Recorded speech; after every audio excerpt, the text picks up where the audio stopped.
A family in Bishan gave their helper another chance after discovering that she had stolen jewelry. 7 days later, that decision ended with a 73-year-old man losing his life. On July 29th, 53-year-old Indonesian national Sumiyati pleaded guilty to murder. She was sentenced to life imprisonment, backdated to April 30th, 2022, when she was remanded. Sumiyati began working for the family in 2019. Her main duty was caring for the elderly man who used a wheelchair. She also cooked and cleaned at their Bishan Street 23 flat. According to the prosecution, she had no complaints about the family. She described the man as caring and gentle, while the family was satisfied with her work. The relationship changed in April 2022. Sumiyati took 3 gold rings, a bracelet, and a pair of earrings from an unlocked drawer. She sold them to a pawn shop for cash. When the man's wife confronted her, Sumiyati admitted what she had done and handed over the pawn tickets. She promised to repay the loss, which was valued at about $1,470. The family did not report her to the police. The elderly man had asked them to give her another chance, but on April 28th, he questioned Sumiyati about the missing jewelry. She became angry and feared that the family might eventually contact the police. The court heard that she then used a pillow to suffocate him. After that, she packed her belongings and took cash, 2 phones, and another pair of earrings. The man's wife later found him unconscious.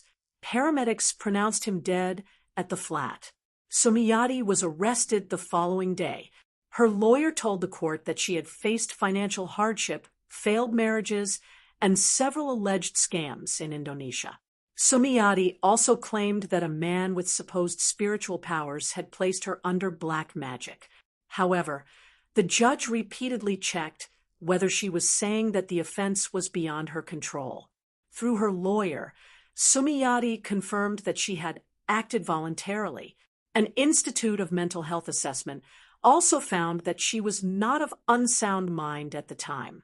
Although she had been diagnosed with borderline intellectual functioning, the court found that this did not remove her responsibility.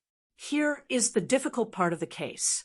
The family's earlier decision not to report the theft was an act of mercy, but mercy without safeguards can leave everyone exposed. Families may want to resolve household disputes privately, especially when they believe someone deserves another opportunity.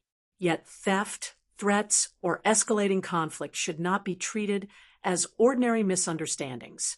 Seeking help does not automatically mean demanding the harshest punishment.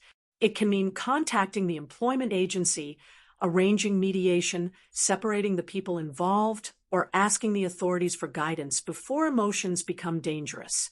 The judge considered whether the death penalty was appropriate. She found that the planning was limited and developed spontaneously that afternoon.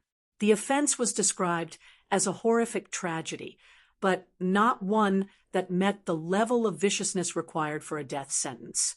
That distinction explains the punishment. Sumiyati remains responsible for a deliberate act, while the court still assessed her intentions, mental state, and degree of planning before deciding between life imprisonment and death. This case is therefore not only about a helper and an employer. It shows how trust inside a home can collapse, and why serious warning signs should be handled through proper channels rather than hope alone.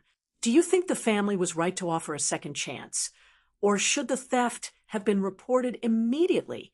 Share your view below and support 2230 by liking this video, sharing it, and subscribing for more trusted news explainers.